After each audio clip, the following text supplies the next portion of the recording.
विश्वास को जागृत करके तो हम आगे बढ़ सकते हैं, भ्रष्टाचार को मिटा सकते हैं, सदाचार की स्थापना कर सकते हैं, सौहार्दमय वातावरण का निर्माण कर सकते हैं, घृणा और ईर्ष्या को दूर कर सकते हैं और मानव के भीतर एक ही अनुस्यूत परमात्मा तत्व का दर्शन करा सकते हैं। ये सारे सिद्धांत केवल ग्रंथों के लिए नहीं, इस समाज के लिए, उस समाज को इसकी प्रेरणा धीरे धीरे प्राप्त होती है। मुझे तो आप रायबरेली आने में स्वर्गीय श्री रामेश्वर वाजपेयी जी का बड़ा पुण्य और उनके परिवार के प्रत्येक सदस्य के मन में सत्कर्म करते रहने की जो सदिच्छा जागी है, वो दिवंगत रामेश्वर जी वाजपेयी के ही पवित्र संस्कारों का फल है, ऐसा मैं मानता हूं। उन्होंने कई बार मुझे यहां लाने का प्रयत्न किया। आज मैं अपने मार्गदर्शक और अपने अग्रज तुल्य स्वामी धर्मानंद जी सरस्वती महाराज का स्मरण करता हूं कि देवी संपद महामंडल के एक वार्षिकोत्सव में मुझे अब इस नगर का उन्होंने दर्शन करा दिया। ये भगवान की बड़ी इच्छा कि जिस नगर में जाता हूं वहां सम्मेलनों में तो 50 संत आते हैं, लेकिन किसी संत का उस नगर के साथ नाता जुड़ जाए, ऐसे संतों की श्रेणी में परमात्मा का अनुग्रह पात्र मैं व्यक्ति हूं कि जहां गया वहां का बन जाता हूं और वहां के लोग मुझे अपना मान लेते हैं। इसमें आपकी बड़ाई है। ऐसा ही रेणुकूट में हुआ और ऐसा ही रवि शास्त्री जी और रामानुज ब्रह्मचारी जी ने लंदन में देखा 1000 कुंड का यज्ञ। इंग्लैंड में 30,000 लोगों का एक साथ शाकाहारी भोजन, लगभग 30,000 लोगों को लाने के लिए 1000 से ज्यादा गाड़ियां, पार्किंग का प्रबंध। और वहां पर अंग्रेज सरकार ने, वहां के पुलिस कमिश्नर ने अपना अभिमत प्रकट किया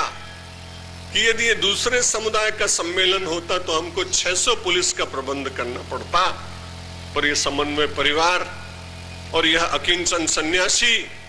इसके प्रति लोगों का प्रेम कि हमको केवल 60 सिपाही रखने पड़े, इसलिए हिंदू समाज का वहां गौरव बढ़ गया।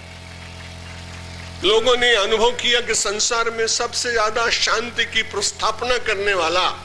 यदि कोई समुदाय है तो वो हिंदू है, और इसलिए हम सब लोगों के उन सारी श्रेष्ठताओं को विश्व में फिर से एक बार स्थापित करने का अवसर मिलना चाहिए, जहां हम सब लोग किसी से द्वेष नहीं करते, हम कट्टरता पर विश्वास नहीं करते, लेकिन कभी कभी बड़ी कठिनाई होती है कि हमारी सहिष्णुता को लोग कायरता जब मानने लगते हैं तो उस समय अपने समाज को जागृत करने के लिए कभी शौर्यमय प्रवचन भी करने पड़ते हैं। सद्गुण बहुत आवश्यक है, लेकिन जिस सद्गुण के द्वारा आपके जीवन और आपके संस्कार, आपके स्मृतियां, आपके ग्रंथ, आपके पंथ, आपके संत, आपके मंदिर, आपके देवालय, आपके पूजा स्थल यदि अपमानित होने लगे और उस समय भी आप सहिष्णुता को अपना सद्गुण मानने लगे तो ये सद्गुण नहीं होगा, ये तो देश के साथ अन्याय होगा। इसलिए व्यक्ति को अपने भीतर सद्गुणों को धारण करते हुए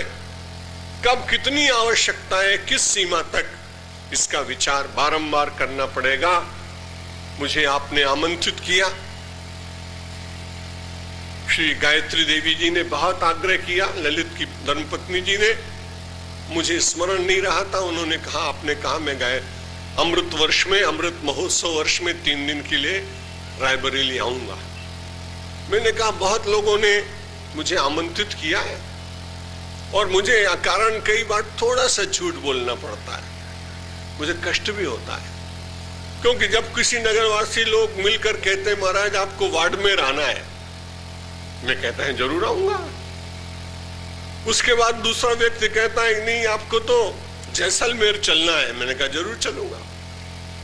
तीसरा व्यक्ति कहता है नहीं महाराज आपको नागौर चलना है, चौथा कहता है जयपुर चलना है, पांचवा कहता है चेन्नई चलना है।